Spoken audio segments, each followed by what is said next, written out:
We've been using the RemDim command in a lot of our examples, but there's a lot more depth to this feature, so I just want to quickly take you through some of those examples. I'm going to go ahead and put myself, for this example, into snapshot 1, just get our live channel screen up and our queue list. And I'm also going to go to queue out, just to get rid of all those changes I've been making. And let's go ahead and say 1 through 5, full, to get those front lights up. And just like we've been dealing with before, if I say 1 at 5, RemDim, enter, you'll notice that that's going to take my channel 1 to 50 because it's in my selection.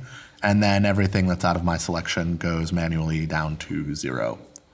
So let's look at another example. 5 through 2 at 1 through 3, enter.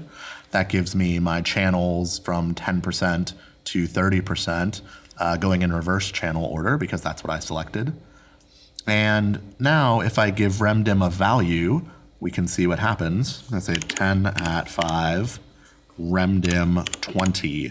And by putting this value behind my RemDim, it will take my channel selection up to 50 as expected.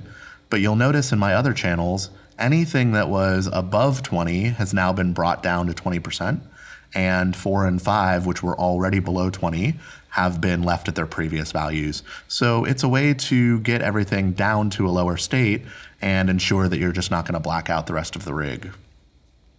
A nice little feature of RemDim is that if RemDim is the last thing you've done on the command line, hitting RemDim again acts as a mini undo, so it will just restore what you did before you did your RemDim command.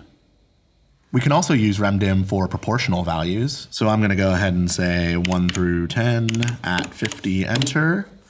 And if I say group 2 at 75, RemDim slash 50, instead of looking at the whole values, it's going to take everything outside of my selection group down by 50%.